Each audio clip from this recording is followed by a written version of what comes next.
All right, re-rolling. This is Freedom Phil, live for the Wasteland here in the Survival Pod. And what's the topic?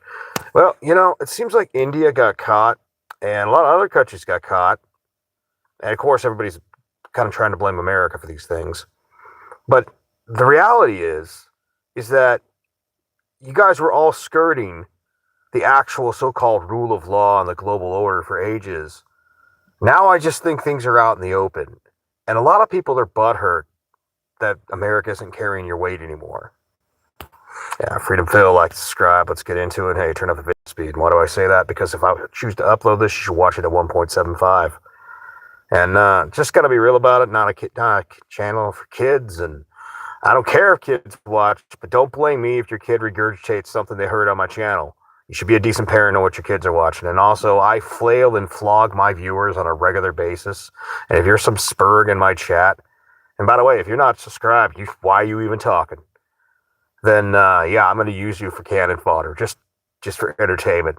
There are a handful of you, though, that know how to have a conversation, can actually stay on topic and have decent talking points. Yeah, let's get into it. Freedom Phil, like, subscribe. I'm watching this news out of India, and apparently the EU and India have signed some sort of trade agreement. And my first thought was, well, no, my actual real first thought was the guy went on a bunch of, anti-American, America is trying to bully other countries and blah, blah, blah. It's like, okay, dude from India, let's just be honest. India was skirting the global order rules for ages. And we're like, hey, we're putting an embargo on Russian oil because they're trying to invade another country. Like, for how many years? And a lot of this, a lot of the reason that we have issues with India is because back in the day we had to choose a side. And we chose the wrong side, in my opinion. The fact that we chose Pakistan at the time was a fucking mistake. We should have chose India. But that's part of the reason the Russians came in. So they've had a long-term relationship. So for them, this whole skirting of the global order, as they love to, all these pompous countries love to say, they've been doing it for years, where basically Russian oil goes into India, and then India is used as a backstop to maybe process it or do something with it, but they sell the oil. They could even just be taking the same fucking crude and basically moving it around. This is what we saw happening in Venezuela, which was happening for Iran. They would take Venezuelan crude and then refine it, send some of it back to Venezuela, which, by the way, Venezuela, why is it when you were at your peak of what you were doing, why didn't you build your own damn refineries? Wild thought there. But yeah, that's a whole side thought. What I find interesting about this whole so-called social global order, and I've said it before and I'll say it again, I think the fall of the Berlin Wall was the beginning of the new age of pussy politicians. Like, the right way to do things and this and that. Like, there was a time we got past basically the absolute version of might makes right.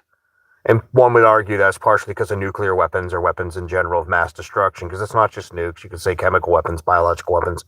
And we didn't want to see those type of wars. So peace through trade. Peace through trade is great, because peace through war is really friggin' expensive. Peace through war can be done effectively if you're willing to just to flat out do genocides. That's the truth of it. And that's the problem with the 20-year wars that America had. Those wars were more to sell weapons than they were to actually, achieve the goal. It was more of a, nonsensical show of force. How much money was made by the weapons manufacturers? Peace through absolute war means you go in there and you just fucking obliterate people. You do shit that was normal, 2,000 years ago. Even, like, let's say a few hundred years ago. But we've got away from that. So peace through trade. The only problem is that I swear to God, a lot of countries, for all the posturing and all the, this is part of the reason they loved a pussy like Obama. Obama, do you remember his bowing tour as he went across the world and bowed to other countries? He's like, oh, we're sorry that we're such assholes. And you know what a lot of countries took that as? Hey, this Obama guy, he's a bitch. Sure, he could do a drone strike, but like when it comes to trade and negotiations, he's a bitch.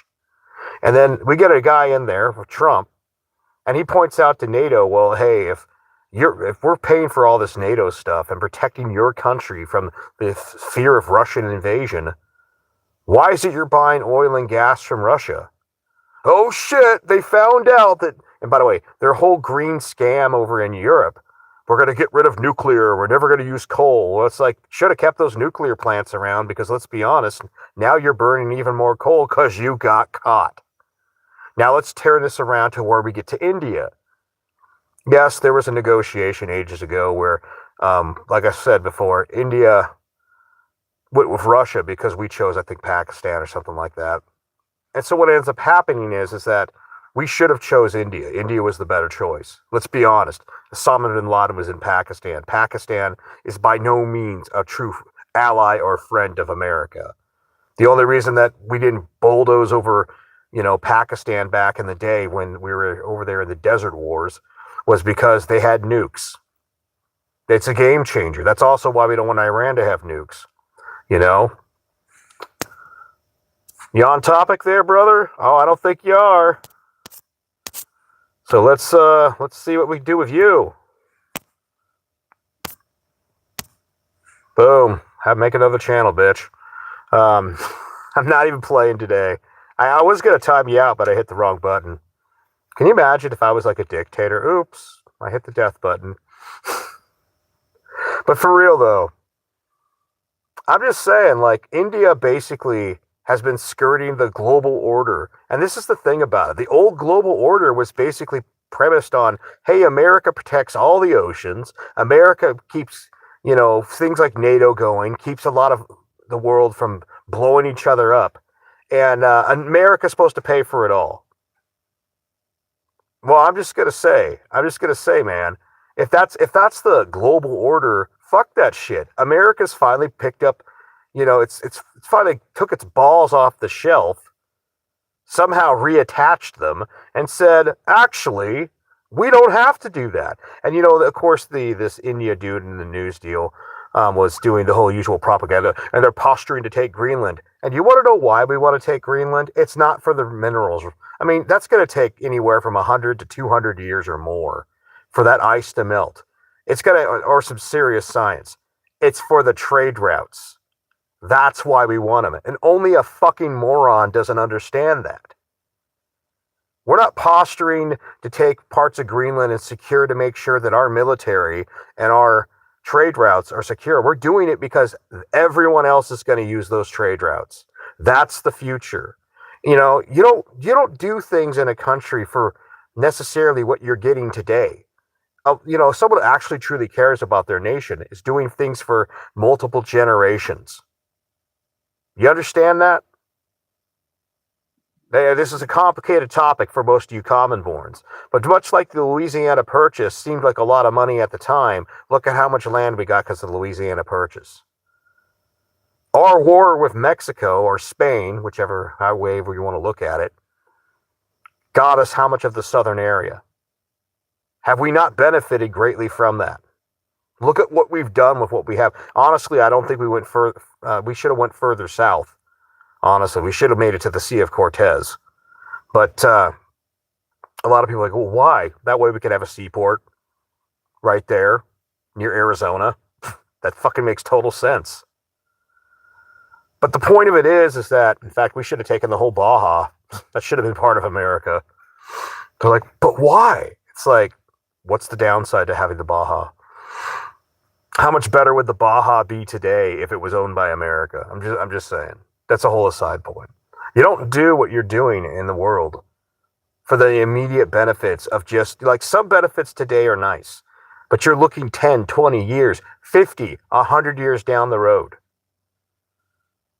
And so, yeah, America finally is just shaking off this post-fall of the Berlin Wall pussification. Because that's really what it is. We could all give credit, when Reagan said, tear down that wall, okay, whatever. Propaganda that it was. Because really, it was the people on the ground tearing down the wall. Maybe that was some inspiration for them. But that was the end of the old era, any strength that was left over from World War II. After that, it was pretty much the new age of pussy politicians and well-spoken nonsense that does no goddamn good for America. So, like, India and Europe signed a trade agreement.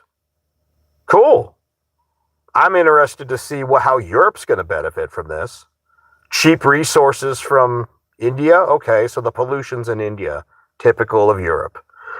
Cheap products, much like they get from China right now. So maybe taking a little less reliance off China and other countries. Okay, I can understand that. But for the average European, there's how many jobs that are going to be done that could have been done in your European country, but they're not going to be done. They're going to be done in India, just like right now they're being done in China.